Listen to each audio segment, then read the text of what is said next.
ராமானுஜதயாபாத்திரம் ஞானவைராக்யபூஷணம் ஸ்ரீமத்வேங்கடநாதார்யம் வந்தே வேதாந்ததேசிகம் யோ நித்யமச்யுதபதாம்புஜயுக்மருக்மம் व्यामोहतस्तदितराणि तृणाय मेने अस्मद्गुरोर्भगवतोऽस्य दयैकसिन्धोः रामानुजस्य चरणौ शरणं प्रपद्ये வெள்ளியான் கரியான் மணிநிறவண்ணன் விண்ணவர் தமக்கிரை எமக்கு உள்ளியான் உயர்ந்தான் உலகேழும் உண்டுமிழ்ந்தான் துள்ளுநீர் முண்டு கொண்டு சாமரை கத்தை சந்தனமுந்தி வந்தசை தெள்ளுநீர் புறவில் திருக்கோட்டியூரானே. 108 திவதேச வைபவங்கள்ல பாண்டிய நாட்டு திருப்பதிகளில் ஒன்றான கோஷ்டி கஷேத்திரம்னு சொல்லக்கூடியதான கோஷ்டிபுரம் திருக்கோட்டியூர் ஸ்தல மகிமையை அனுபவித்துக் கொண்டு வருகிறோம். பிரம்மாண்ட புராணத்தினாலே சொல்லப்பட்டதான உத்தமமான ஸ்தல புராணம். சங்கிரகமா பிரம்மாண்ட புராணத்திலே 6 அத்தியாயங்களாலும் பிரம்ம வைவர்த்த புராணத்திலே 2 அத்தியாயங்களாலும் சொல்லப்பட்டதான ஸ்தல புராணத்தை கடந்த 2 உபன்யாசங்கள் அனுபவித்தோம். இதிலே முக்கிய அம்சமாக இருக்கக்கூடிய சில விஷயங்களை புராண ஸ்லோகங்களை கொண்டு பூரணமாக அனுபவிக்கலாம் என்பதாக இந்த முதல் அத்தியாயத்திலே பிரம்மாண்ட புராணத்திலே சொல்லப்பட்டதான வைபவம் தீர்த்த மகாத்மியம் அப்படின்னு சொல்லக்கூடியதான விஷயம். நாரதரும் கன்வ மகரிஷியும் பிரம்மாவினுடையதான சத்தியலோகத்துக்கு போறா. 2 பேரும் பிரம்மாவை எம்பெருமானாலே படைக்கப்பட்டு எம்பெருமான் அவனுக்கு அந்தர்யாமியாக இருந்துட்டு சிருஷ்டி எல்லாம் பண்றபடினால பிரம்மாவை பார்த்த போது சாட்சாத் பகவானையே பார்த்ததாக கொண்டு பாகவதால ஸ்தோத்திரம் பண்ணினா அது அவளுக்கு அந்தர்யாமியாக இருக்கக்கூடிய பகவானுக்கு போறதுன்னு சொல்லக்கூடிய ரீதியிலே நாரதர் விசேஷமா பிரம்மாவை பார்த்து ஸ்தோத்திரம் பண்ணார். இந்த ஸ்தோத்திரங்களை எல்லாம் பார்த்தா சாட்சாத் ஸ்ரீமன் நாராயணனை பண்ணக்கூடிய வார்த்தைகளாலே ஸ்தோத்திரம் பண்றார். இந்த உலகத்தை படைப்பவரே, பரமாத்மாவே, எம்பெருமானே, சுவாமியே, பகவானே அப்படின்னு எல்லாம் ஸ்ரீமன் நாராயணனுக்கு மட்டுமே உரிய வார்த்தைகளை கொண்டு நாரதர் பிரம்மாவை ஸ்தோத்திரம் பண்ணிட்டு இருக்கார். அப்போ அருகிலே இருந்த கன்வ மகர்ஷின்னு சொல்லக்கூடியவர் மகா பாகவதோத்தமராகவும் மகா ஞானியாகவும் இருக்கிறபடினாலே இவர் சாட்சாத்தா பிரம்மாவை ஸ்தோத்திரம் பண்ணல, பிரம்மாவுக்கு அந்தர்யாமியா பிரம்மாவையும் படைத்து இயக்கி கொண்டிருக்கிற பகவான் ஸ்ரீமன் நாராயணனை ஸ்தோத்திரம் பண்றார் அப்படின்னு புரிஞ்சுனுட்டு நாரதர் இப்ப ஏதோ எம்பெருமான் ஸ்ரீமன் நாராயணன் விஷயமா தான் பிரம்மாவண்ட கேட்க வந்திருக்கார். ஆகையினால நாம அவரோட சேர்ந்துட்டு பகவானை பத்தினதான வைபவங்களை எல்லார காட்டிலும் முந்தி எம்பெருமானாலே படைக்கப்பட்டவனான பிரம்மாவனிடத்துல கேட்டு தெரிஞ்சுக்கலாம் அப்படின்னு சொல்லி கன்வ மகரிஷி நேர விஷயத்துக்கு வந்துட்டார். பொதுவா ரிஷிகள் தேவர்கள் இவெல்லாம் ஏதான விஷயம் பேசுறான்னா யாரிடத்துல பேசுறாளோ அல்லது யாரிடத்துல கேட்கணுமோ, யார்கிட்ட ஒரு காரியானமோ அல்லது யாரிடத்துல இருந்து உபதேசமா வாங்கிக்கணுமோ அவளை விசேஷமா ஸ்தோத்திரம் பண்ணிட்டு அதுக்கப்புறம் ஆரம்பிக்கிறது தான் வழக்கம். இங்கே நாரதரும் கன்வரும் பிரம்மலோகத்துக்கு போனா பிரம்மா முன்னால நிக்கிறா, ஸ்தோத்திரம் பண்ண வேண்டியதெல்லாம் நாரதர் ஸ்தோத்திரம் பண்ணிட்டார்.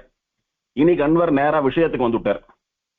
சுவாமி, இந்த லோகத்திலே புண்ணிய கஷேத்திரங்களினுடையதான மகிமையை எனக்கு சொல்லணும்.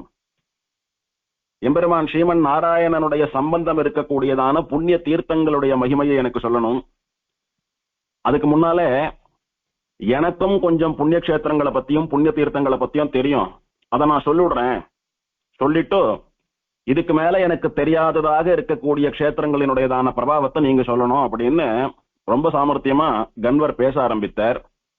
கன்வர் சொல்றார், காசின்னு சொல்லக்கூடிய மோட்சத்தை தரக்கூடியதான ஒரு முக்தி கஷேத்திரம் பூலோகத்திலே பாரத வருஷத்துல இருக்கு. அந்த கஷேத்திரத்துக்கு அவ்வளவு பெருமை எப்படி வந்ததுன்னு சொன்னால் அங்கே பகவானுடைய ஸ்ரீபாத தீர்த்தமான கங்கை ஓடுகிறதே, அதனாலே வந்த பிரபாவம். இந்த கங்கை கரையிலே யாருக்கெல்லாம் மரணம் ஏற்படுகிறதோ அவளுக்கெல்லாம் காதுல ருத்ரனானவன் ராம மகாமந்திரத்தை ராம நாமத்தை உபதேசம் பண்ணுகிறபடியினாலே அவளுக்கு மோட்சம் கிடைக்கிறதுன்னு நம்முடைய புராணங்கள் எல்லாம் பறக்க பேசுறது. அந்த காசி நகரத்தை நினைத்து கொண்டாலே, எம்பெருமானுடைய ஸ்ரீபாத தீர்த்தமான அந்த கங்கையினுடைய பெருமையை நினைத்து கொண்டாலே, கங்கைன்னு சொன்னாலே பாவங்கள் எல்லாம் போகும் அப்படின்னு சாஸ்திரம் சொல்றது. அப்பேற்பட்ட மகிமை உடையதான கங்கை எல்லா நதிகளை காட்டிலும் வசந்த நதியா தீர்த்தாமாடுறவாளுக்கும் நினைச்சுக்கிறவாளுக்கும் எல்லா பலன்களையும் தரக்கூடிய உத்தமமான நதியாக இருக்கிறது. பெரியாழ்வாரை இதைத்தான் சொன்னார். கங்கை கங்கை என்ற வாசகத்தாலே கடுவினை களையகிற்கும். கங்கைன்னு சொன்னாலே பாவம் போகுன்றார் ஆழ்வார். நீ கங்கா ஸ்நானம் பண்ண வேண்டியது வாஸ்தவம். அப்படி பண்ண முடியலன்னாலும் பரவாயில்ல, கங்கா தீர்த்தத்தை சாப்பிட முடியலன்னாலும் பரவாயில்ல, கங்கா தீர்த்தத்தை தொட முடியலன்னாலும் பரவாயில்ல, கங்கா தீர்த்தத்தை கண்ணால பார்க்க முடியலன்னாலும் பரவாயில்ல, கங்கை கரையில போய் நிக்க முடியலன்னாலும் பரவாயில்ல, இருந்த இடத்திலேயே இருந்துட்டு கங்கைன்னு சொன்னாலே நம்முடைய பாவங்கள் எல்லாம் போகும்னு பெரியாழ்வாருடையதான வாக்கு. கங்கைன்னு சொன்னாலே பாவம் போறதுன்னு சொன்னால், அந்த கங்கையிலே தீர்த்தமாடினால் அந்த கங்கா தீர்த்தத்தை ஷாட்டா எத்தனை ஒரு மகிமை அப்படின்றத புரிஞ்சுக்கணும். அப்பேற்பட்ட கங்கைன்னு சொன்னாலே பாவங்கள் எல்லாம் போகக்கூடியதான உத்தமமான நதி இருக்கிறது. அந்த நதிகள் எல்லாம் சிறந்த நதியாக இருக்கிறது. அதே மாதிரி நர்மதான்னு சொல்லக்கூடிய நதியும் தீர்த்தங்கள் எல்லாம் உத்தமமான தீர்த்தம் அப்படின்னு சாஸ்திரத்துல வர்ணிக்கப்பட்டிருக்கிறது. இந்த நர்மதா நதி தீர்த்தத்தை ஸ்பர்சிச்சாலே பாவங்கள்லாம் போயிடும். கங்கை அப்படின்னு அந்த நதியினுடைய பேரை சொன்னாலே பாவம் எல்லாம் போயிடும்னு சொல்லக்கூடியது அதனுடைய மகிமை. நர்மதையினுடைய மகிமை என்னன்னா, நர்மதா தீர்த்தத்தை ஸ்பர்சிச்சா போறோம். அதாவது நர்மதா நதியினுடைய ஜலம் நம்ம மேல பட்டாலோ அல்லது நாம அந்த நதியினுடைய தீர்த்தத்தை தொட்டாலோ சரி, அந்த நதியுடையதான தொடு உணர்ச்சி, சென்சேஷன் ஆஃப் டச், ஸ்பர்ஷம், அது ஏற்பட்டாலே போறோம், நம்முடைய பாவங்கள்லாம் நம்மளை விட்டு போயிடுறது. அது நர்மதையினுடைய பெருமை. இந்த உத்தமமான நர்மதா நதியினுடைய கரையிலே தான் மகாபலி யாகம் பண்ணினான். அங்குதான் எம்பெருமான் வாமனனாக வந்து திரிவிக்கிரமனாக வளர்ந்து இந்த லோகங்கள் எல்லாம் என்னுடையதேன்னு சொல்லும்படியா எல்லா லோகங்களிலும் எல்லாருடைய திருவடிகளிலும் தன்னுடைய ஸ்ரீபாத இலச்சினைன்னு சொல்லக்கூடிய அவனுடைய திருவடியை சாத்தி எல்லாரையும் அனுகிரகித்ததான புண்ணிய பூமி நர்மதான்னு சொல்லக்கூடியதான தீர்த்தம்.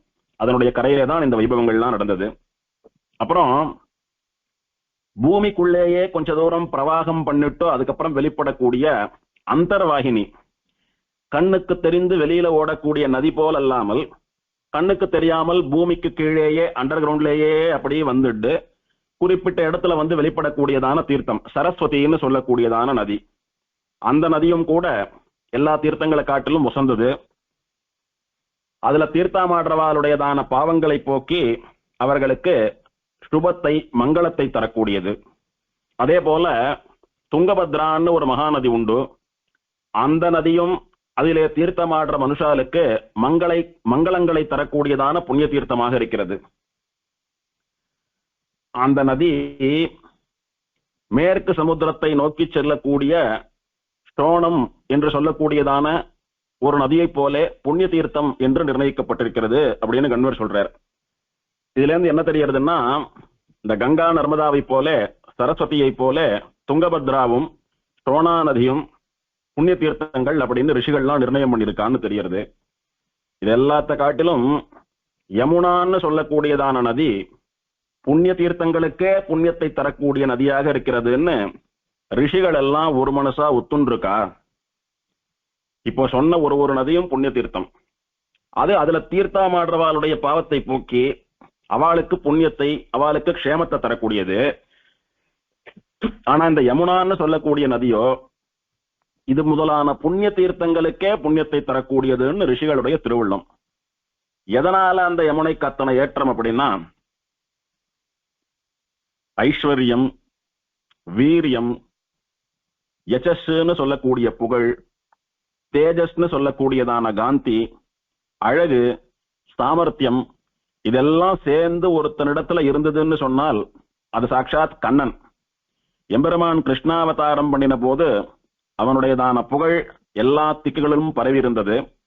அவனுடையதான ஒளிவிடக்கூடியதான தேஜஸ் உடைய திருமேனியை ரிஷிகளும் கண்டு தாங்கள் ஸ்திரீகளா மாறி அனுபவிக்கணும்னு ஆசைப்பட்டு கோபிகைகளா பிறந்திருந்தா. எம்பெருமானுடையதான வீரியத்தை பல முறை நாம சேவிக்கும்படியாக ஸ்ரீகிருஷ்ணனுடையதான வீரியம் இருந்தது. அவனுடைய ஐஸ்வர்யத்துக்கு அளவே இல்லை. அதே மாதிரி தன் அழகினாலே கண்ணுக்கு இனியான் என்று எல்லாரையும் வசீகாரம் பண்ணக்கூடியவனாக கண்ணன் இருந்தான். எல்லாத்துக்கும் மேல அவனுடையதான சாதுரியம், அவனுடையதான புத்தி சாமர்த்தியம், எந்த காரியத்தை எப்படி நுணுக்கமா பண்ணினா அது சுலபமா முடிஞ்சிடும்னு சொல்லக்கூடியதான சாமர்த்தியம் எம்பெருமானிடத்திலே உண்டு.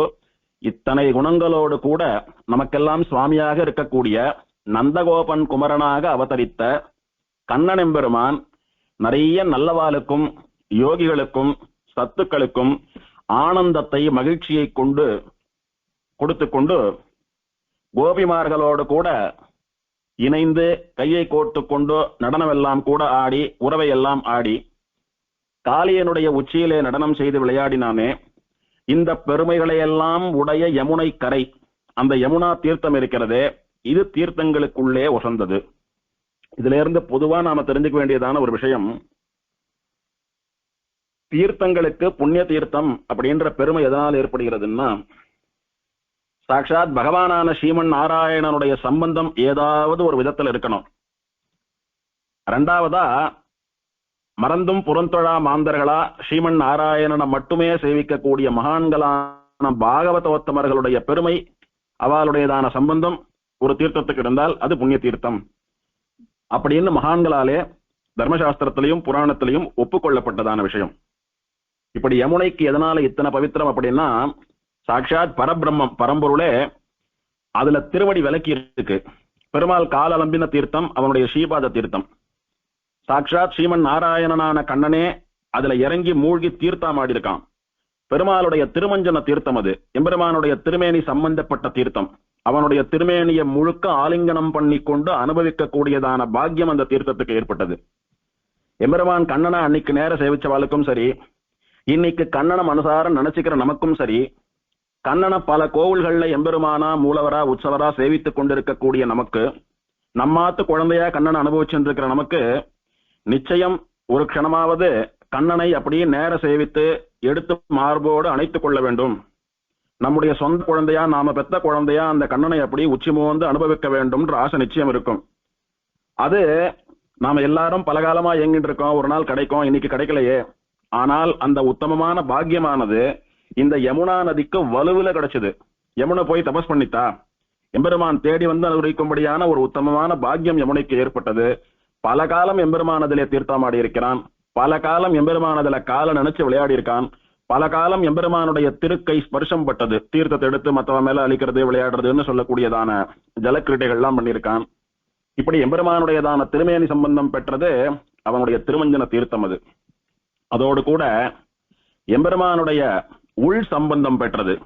எம்பெருமான் மூழ்கி தீர்த்தமாடுற போது அவனுடைய திருமேனியினுடைய வெளி சம்பந்தம் ஏற்பட்டது யமுனைக்கு.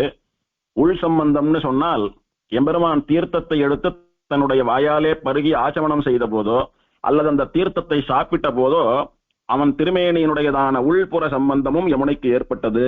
இப்படி பகவானுடைய ஸ்ரீபாத தீர்த்தமாக இருக்கக்கூடியது, பகவானுடைய திருமஞ்சன தீர்த்தமாக இருக்கக்கூடியது, பகவானுடையதான திருவாயிலே போய் அவனுடைய பிரசாதமா அவனுடைய சேஷ தீர்த்தமாக இருக்கக்கூடிய பரம பவித்திரமான தீர்த்தம் யமுனைன்னு சொல்லக்கூடிய தீர்த்தம்.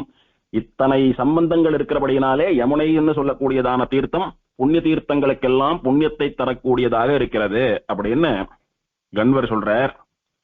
சொல்லிட்டு மேலும் தொடர்றார், இந்த யமுனையினுடைய கரையிலே பல புண்ணிய தீர்த்தங்கள் பல புண்ணிய கஷேத்திரங்கள் உண்டு. இவர் யமுனை கரைன்னு சொல்லக்கூடியது, இந்த யமுனையை லோகத்துல முக்கியமான புண்ணிய தீர்த்தங்களுக்கெல்லாம் புண்ணிய தீர்த்தம்னு வச்சுட்டபடினால மற்றதெல்லாம் மறந்துடணும். அப்படி பூலோகத்தை தியானம் பண்ணிக்க வேண்டியது. பூலோகம் அப்படி பறந்து விரிந்து பெருசா இருக்குன்னு வச்சுக்கோங்க. நடுவுல இந்த யமுனா நதி தீர்த்தம் மட்டும்தான் நம்முடைய கவனத்துல இருக்கணும். நடுவுல இருக்கக்கூடிய வேற எந்த விஷயமும் நமக்கு ஞாபகம் இருக்கக்கூடாது. அப்படி வச்சுட்டு பார்த்தோமானா அந்த யமுனை கரையிலே சுவாமி புஷ்கரணின்னு சொல்லக்கூடிய ஒரு உத்தமமான தீர்த்தம் இருக்கிறதுன்னு சொல்றார். இங்கதான் விஷயம். யமுனா நதி எங்க ஓடுறது, சுவாமி புஷ்கரணி எங்க இருக்கு? சுவாமி புஷ்கரணி திருமலையிலே திருவேங்கடமுடையான் திருவடிவாரத்துல ஓடக்கூடியதான ஒரு புண்ணிய தீர்த்தம். அது யமுனை கரையிலே இருக்கிறதுன்னு சொன்னால், அந்த புண்ணிய தீர்த்தமா எம்பெருமான் கண்ணன் அவதாரம் பண்ணி அவனுடைய அவதார சமயத்திலே விளையாடி அவனுடைய திருவடி திருமேனி உள் சம்பந்தம் பெற்றதான யமுனா நதியை மட்டும் மனசுல வச்சுக்கணும். அதை வச்சுட்டு பேசுறச்ச ஒன்னும் அதனுடைய வலது கரையிலோ அல்லது இடது கரையிலோ சுவாமி புஷ்கரணி இருக்கணுமோ. அந்த மாதிரி அந்த யமுனா நதியினுடைய கரையில இருக்கக்கூடிய பல புண்ணிய தீர்த்தங்கள்ல ரொம்ப வசந்ததாக இருக்கக்கூடியது சுவாமி புஷ்கரணின்னு சொல்லக்கூடியதான தீர்த்தம். அந்த சுவாமி புஷ்கரணின்னு சொல்லக்கூடிய தீர்த்தம் திருவேங்கட மாமலைன்னு சொல்லக்கூடிய உத்தமமான விஷபாச்சலம் என்று சொல்லக்கூடிய சேஷாச்சலம்னு சொல்லக்கூடியதான மலையிலே இருக்கிறது. அந்த திருவேங்கட மலையினுடைய மண் இருக்கு பாருங்க, வெறும் அப்படியே மலையில நடந்துட்டே போறச்ச கீழே இருக்கக்கூடிய மண் இருக்கு பாருங்க, அந்த மண்ணை நரர்கள் அதாவது மனுஷாலும் சுரர்கள் அதாவது தேவர்களும் பக்தியோட கூட எடுத்து கண்கள்ல ஒத்தி தங்களுடைய தலையில தரிச்சுக்கிறாளாம். இன்னைக்கும் கண்ணன் அவதாரம் பண்ணின பூமி, கண்ணன் விளையாடிய பூமி, அங்கெல்லாம் போறச்ச எம்பெருமான் கண்ணனுடையதான திருவடி சம்பந்தம் பெற்ற மண் அப்படின்னு சொல்லி அதை எடுத்து அப்படியே கண்ணில் ஒத்திக்கிறது, தலையில போட்டுக்கிறது, அப்படியே அங்கமா படுத்துண்டு புரண்டு உருள்றதுன்னு சொல்லக்கூடிய கிருஷ்ணனுடைய திருவடி சம்பந்தம் பட்ட பூமி ஸ்பர்ஷம் இருக்கு பாருங்க, அதை எப்படி பாகவதால எல்லாம் விரும்பி கண்ணனுடையதான திருவடிப்பட்ட பூமியிலே பண்றாலோ அந்த மாதிரி இந்த மலையே திருவேங்கடமுடையானாக இருக்கிறபடினாலே மலையில இருக்கக்கூடிய ஒரு சொட்டு ஜலமும் பெருமாளுடைய திருமேனியிலிருந்து வந்த தீர்த்தம், மலையில இருக்கக்கூடிய ஒரு மண்ணும் பெருமாளுடைய திருமேனி சம்பந்தப்பட்ட சந்தனம் போன்ற ஒரு பிரசாதம் அப்படின்னு சொல்லி மனுஷியாலான பாகவதால் என்ன, தேவர்கள் என்ன, ரிஷிகள் என்ன, சித்தால் என்ன, சாரணால் என்ன, கந்தர்வர்கள் என்ன, ஸ்வேதத்வீபவாசிகளான யோகிகள் என்ன, இப்படி யாராக இருந்தாலும் திருவேங்கட மலையினுடைய மண்ணை பக்தியோடு கூட தலையிலே தரிக்கிறா. அந்த திருவேங்கடம்னு சொல்லக்கூடிய க்ஷேத்திரம் சகல லோகங்களிலும் சிறந்ததான விஷ்ணு லோகம்னு சொல்லக்கூடிய பரமபதத்தை போன்றது அப்படின்னு கண்வர் சொல்றார். இததான் சுவாமி தேசிகன் சாட்சாத் இந்த திருவேங்கட மலைன்னு சொல்லக்கூடியது பூலோக வைகுண்டம் அப்படின்னு கொண்டாடினார். விண்ணவர்க்கும் மன்னவர்க்கும் அனுகிரகம் பண்ணக்கூடியதான உத்தமமான மலை, விண்ணவரும் மன்னவரும் விரும்பும் வெறுப்பு, வேங்கட வெற்பன விளங்கும் வேத வெறுப்பே, தின்னம் இது வீடென்ன தேழும் வெறுப்பு, சாட்சாத் இது பெரிய வீடுன்னு சொல்லக்கூடியதான பரமபதமே என்று சொல்லும்படியாக விளங்கக்கூடிய மலை. விண்ணவரும் மன்னவரும் விரும்பும் வெறுப்புன்னு சொன்னாரே சுவாமி தேசிகன், அதைத்தான் புராணத்திலே கண்ட மகரிஷி சாதிக்கிறார். மன்னவர்னு சொல்லக்கூடிய மனுஷியர்கள் இந்த மலையினுடைய மண்ண பக்தியோடு கூட தலையில போட்டுக்கிறார். விண்ணவர்கள்னு சொல்லக்கூடிய தேவர்கள் என்ன, நித்தியசூரிகள் என்ன, அவாலும் கூட பக்தியோடு கூட இந்த மலையினுடைய மண்ணை தலையில தரிச்சுக்கிறார். இப்படி உத்தமமாக மனுஷியாலாலும் தேவர்களாலும் போற்றப்படக்கூடிய உத்தமமான மலை, சாட்சாத் ஸ்ரீவைகுண்டமோ என்று சொல்லும்படியான உத்தமமான மோட்ச இன்பத்தை தரக்கூடியதான மலைன்னு சுவாமி தேசிகன் கொண்டாடினார். அதை கண்வர் இங்கே சொல்றார். அதற்கு அடுத்தபடியா சத்தியவிரதம் அப்படின்னு சொல்லக்கூடிய காஞ்சி கஷேத்திரம் அளவற்ற புண்ணியங்களை தரக்கூடியதாய் வசந்த புண்ணிய கஷேத்திரமாக திகழ்கிறது. அந்த கஷேத்திரத்திலே இருக்கக்கூடியதான அனந்த சரஸ்னு சொல்லக்கூடிய தீர்த்தத்திலே எவன் தீர்த்தமாடுகிறானோ அவனுக்கு மோட்சம். அதே போல நதிகளுக்குள்ளே சிறந்ததான காவேரி நதின்னு சொல்லக்கூடிய நதி தீர்த்தமாடுறவாளுடையதான பாவங்களை போக்கி அவர்களுக்கு எல்லா விதமான புண்ணியங்களையும் தரக்கூடிய புண்ணியவதியா, எல்லா ஜனங்களையும் பரிசுத்தம் பண்றவளா, இந்த லோகத்திலே இருக்கக்கூடியதான புண்ணிய தீர்த்தங்களுக்கெல்லாம் கூட உத்தமமான தீர்த்தமாக இருக்கிறது அப்படின்னு சொல்றார். இதைத்தான் ஆழ்வார் கங்கையில் புனிதமாய காவிரின்னு சாதிச்சார். இந்த காவிரி நதி கங்கையை காட்டிலும் புனிதமாவதற்கு என்ன காரணம்னா, கங்கையில் புனிதமாய காவிரி நடுவு பாட்டு பொங்கு நீர் பரந்து பாயும் பூம்பொழில் அரங்கம் தன்னுள் அப்படின்னு எம்பெருமான் ஸ்ரீரங்கநாதன் பெரிய பெருமாள் சயனிச்சென்றிருக்கானே அந்த ஏற்றம். எந்த காவேரி நதியினுடைய தீர்த்தத்திலே பெருமாள் தினம் தீர்த்தமாடுறானோ, எந்த காவேரி நதியினுடைய தீர்த்தத்திலே எம்பெருமானுடைய வஸ்திரங்கள் எல்லாம் சுத்தி பண்ணப்படுறதோ, எந்த காவேரி நதியினுடைய தீர்த்தத்தினாலே எம்பெருமான் வாய் கொப்பளித்தல் முதலான திருவாராதனங்களை எல்லாம் கண்டருள்கிறானோ, எந்த காவேரி நதியினுடைய தீர்த்தத்தினாலே எம்பெருமானுக்கு தலைகள் பண்ணப்படுறதோ, எந்த காவேரி நதியை எம்பெருமான் தீர்த்தமாக பருகிறானோ, இப்படி எம்பெருமானுடைய உள் சம்பந்தம், வெளி சம்பந்தம், திருவடி சம்பந்தம் எல்லாம் பெற்றதான உத்தமமான காவேரி இருக்கிறாளே அவள் நதிகளுக்குள்ளே சிறந்தவள். அன்னைக்கு எம்பெருமான் அவதாரம் பண்ணி கண்ணனாக நம்மளை எல்லாம் மகிழ்வித்த போது அவனுடைய எல்லா சம்பந்தத்தையும் எப்படி யமுனை பெற்றாலோ, அன்னைக்கு எம்பெருமான் சக்கரவர்த்தி திருமகன் ஸ்ரீராமனாக அவதாரம் பண்ணின போது எப்படி அவனுடைய எல்லா விதமான சம்பந்தங்களையும் சரையு பெற்றாலோ, அந்த மாதிரி இன்னைக்கு அர்ச்சாவதாரமா பரதாசுதேவனா ஸ்ரீரங்கநாதனா பெரிய பெருமாளா எம்பெருமான் சயனித்துக் கொண்டிருக்கிறானே அவனுடைய எல்லா சம்பந்தங்களையும் பெறுபவள் காவேரின்னு சொல்லக்கூடிய நதி. இந்த யமுனா சரையு இவாளை எல்லாம் சொல்றச்ச பகவானுடைய சம்பந்தம் பெற்றவா அப்படின்னு சொல்றோம். ரங்கநாதனுடைய சம்பந்தம் பெறுபவள் அப்படின்னு காவேரியை எப்போதும் அந்த சம்பந்தத்தோட இருக்கக்கூடியவள் சொல்றோம். காரணம், எம்பெருமான் அர்ச்சாவதாரமாக இருந்து கொண்டு எப்போதும் அந்த நதிக்கு பண்ணக்கூடியதான அனுகிரகம். அப்படி அங்கும் கூட அவனுடைய சம்பந்தத்தினாலேதான் காவேரிக்கு ஏற்றம். அதனாலதான் எம்பெருமானுடைய ஸ்ரீபாத தீர்த்தமான கங்கையை காட்டிலும் காவிரி வசந்ததுன்னு சொல்லக்கூடியதான வைபவம் ஆழ்வாராலே சாதிக்கப்பட்டது. இப்படி ஆழ்வார்கள் சாதிக்கிறது எல்லாம் சத்தியம். அதை சூக்ஷ்மமான சாஸ்திர புத்தியோடு யோசிச்சு பார்த்தோமானா புரியும். ஏதோ ஆழ்வாருக்கு பெருமாள் பிடிக்கும், ஸ்ரீரங்கம் பிடிக்கும்ன்றதுக்காக ஆழ்வார் சொல்லிட்டார் அப்படின்னு நினைச்சுட்டா அது நம்முடைய மடத்தனமே ஒழிய வேறல்ல.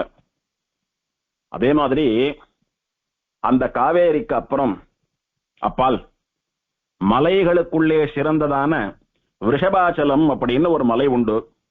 திருமாலிருஞ்சோலை மலை, அழகர் மலை என்றெல்லாம் சொல்லக்கூடிய உத்தமமான விஷ்ணு கஷேத்திரம் அது.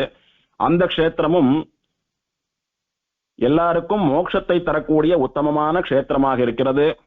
அந்த நூபுர கங்கான்னு சொல்லக்கூடிய சிலம்பாறு பாயக்கூடியதான திருமாலிருஞ்சோலை மலை இருக்கிறது. அந்த மலையினுடைய மண்ணையும் கூட தேவர்கள், கந்தர்வர்கள், தானவர்கள், மனுஷ்யா எல்லாரும் மோட்சமடைவதற்காக தங்களுடைய நெற்றியிலே தரித்துக் கொள்ளுகிறார்கள். திருவேங்கட மலையினுடைய மண் எடுத்து தலையில போட்டுக்கிறார் பெருமாளுடைய அனுகிரகமா.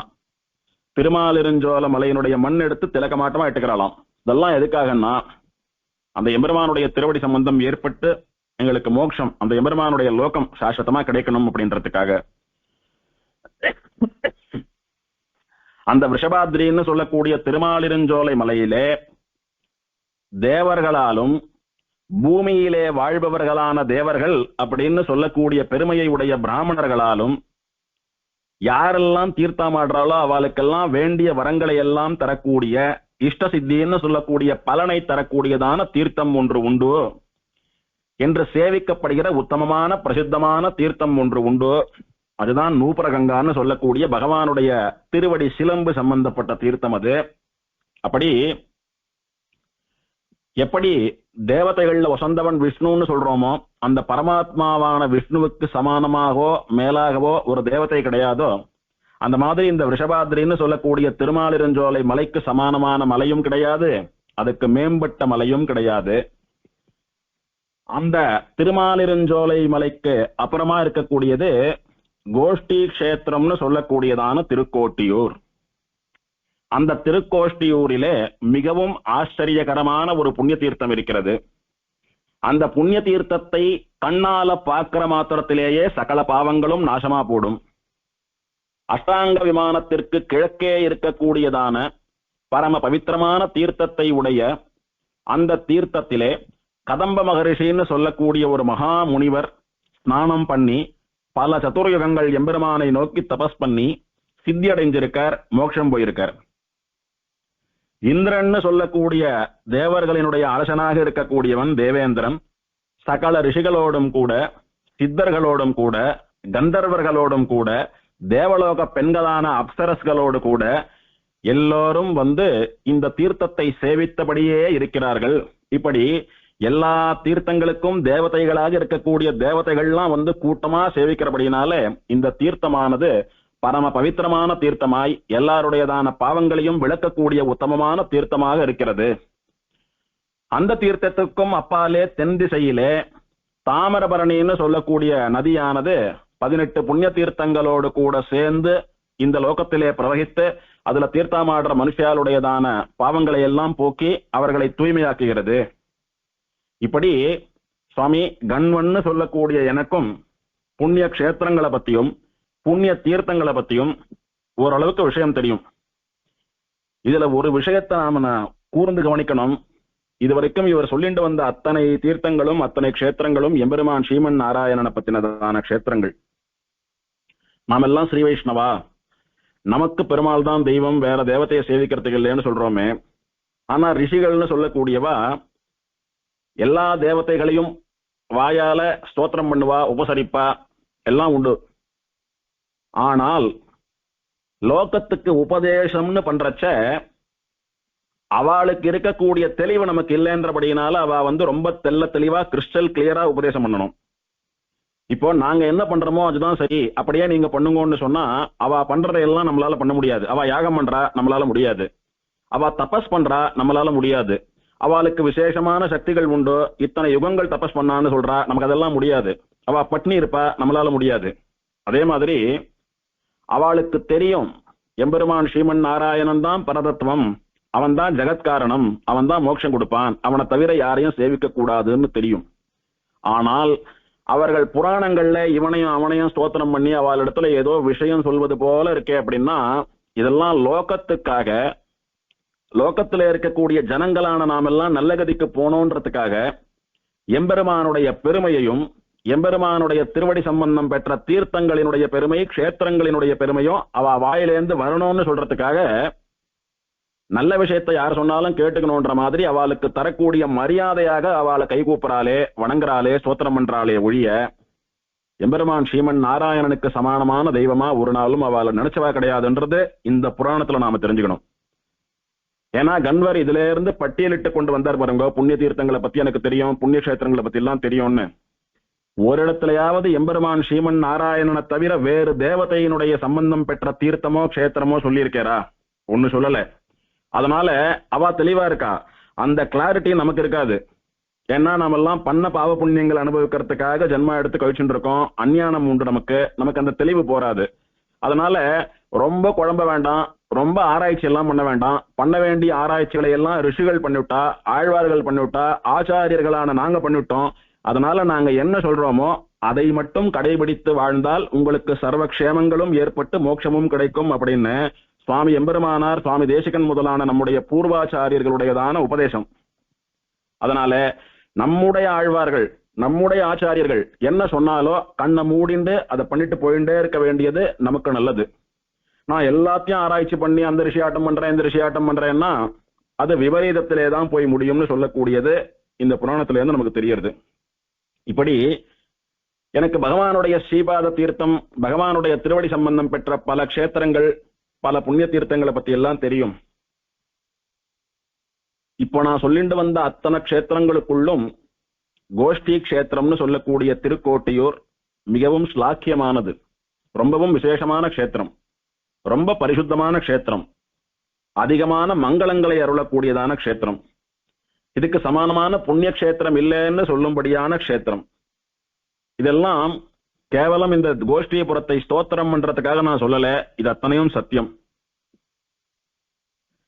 இந்த உலகிலே ஒரு மனுஷன் வாழறதுக்கு என்னென்ன வளங்கள் நலன்கள் எல்லாம் தேவையோ அது எல்லாத்தையும் கொடுத்து அவனுடைய சரீர முடிவிலே மோட்சத்தையும் தரக்கூடிய உத்தமமான புண்ணிய கஷேத்திரம் இந்த கோஷ்டிபுரம்னு சொல்லக்கூடிய க்ஷேத்திரம். அதிலே இருக்கக்கூடிய இந்த திருப்பார்கடல் புஷ்கரணி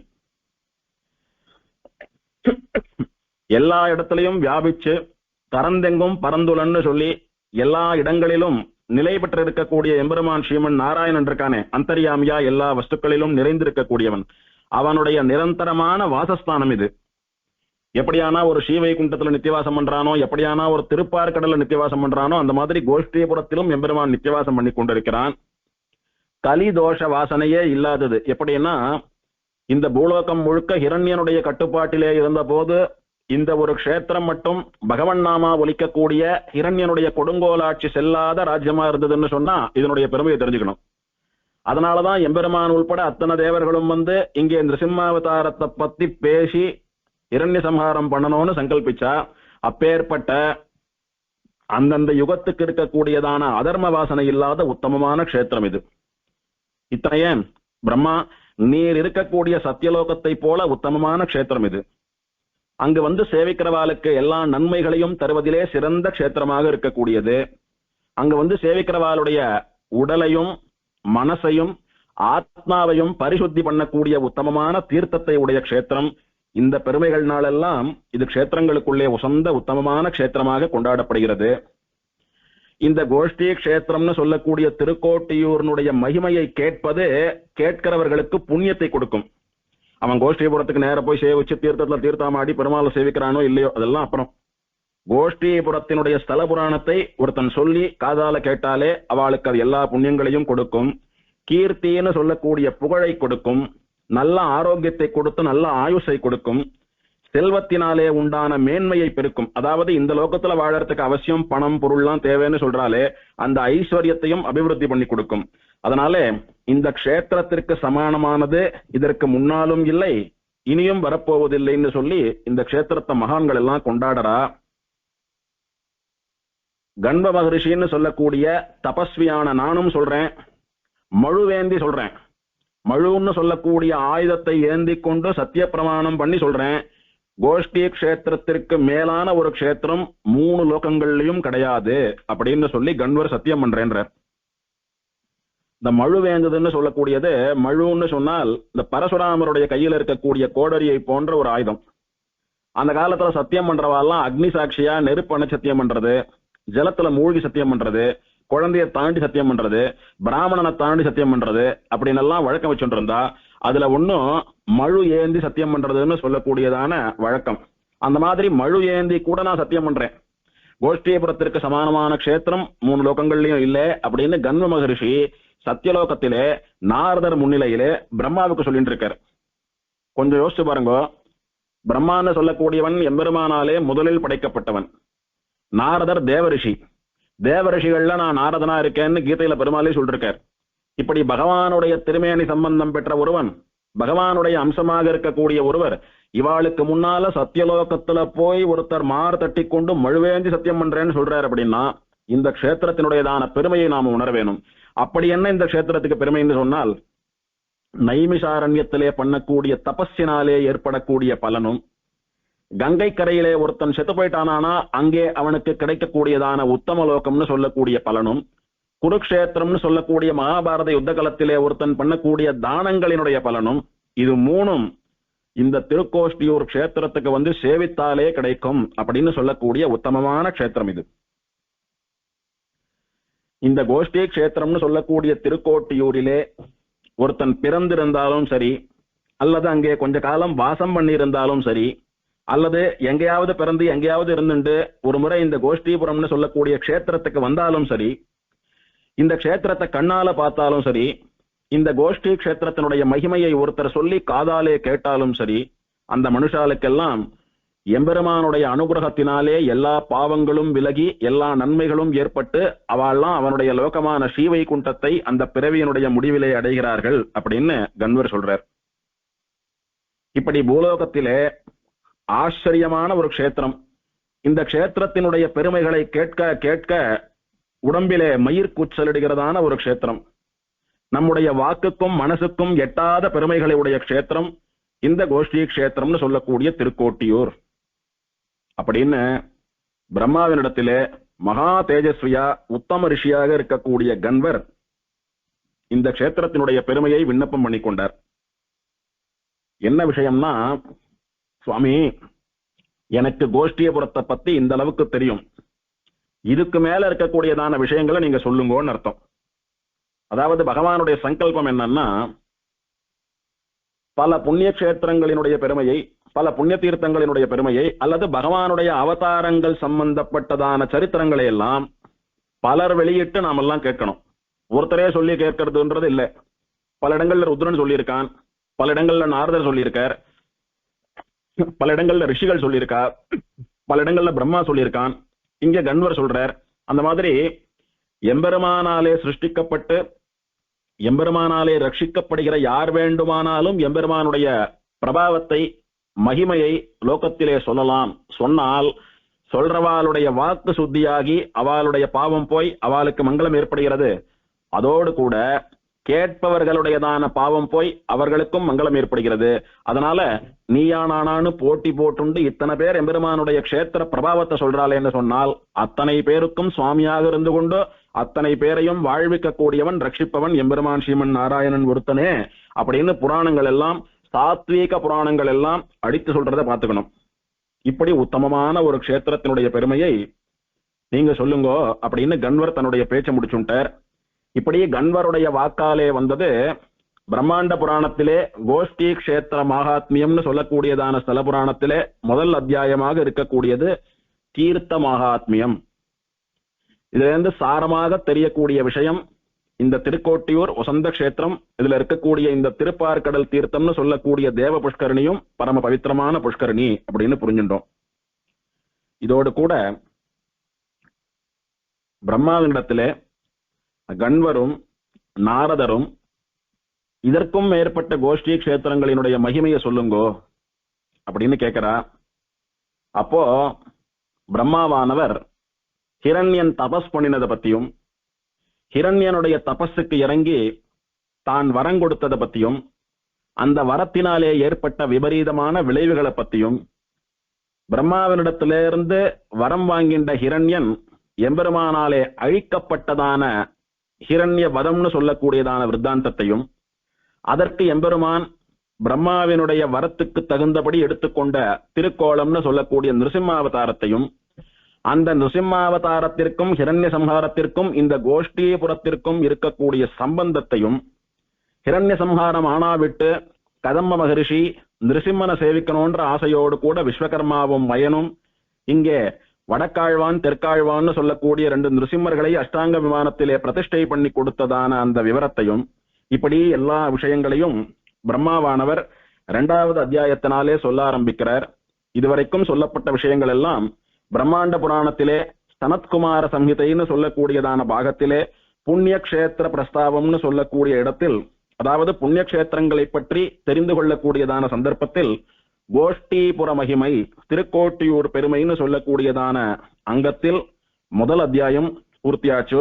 இப்போ இந்த உத்தமமான விஷயங்களை எல்லாம் நாரதருக்கும் கண்வருக்கும் பிரம்மாவானவன் சொல்ல போகிறான். அந்த விஷயங்களை எல்லாம் நாளைக்கு பார்க்கலாம். கவிதார்க்கிக சிம்ஹாய கல்யாண குணசாலினே ஸ்ரீமதே வெங்கடேஷாய வேதாந்த குரவே நமஹ.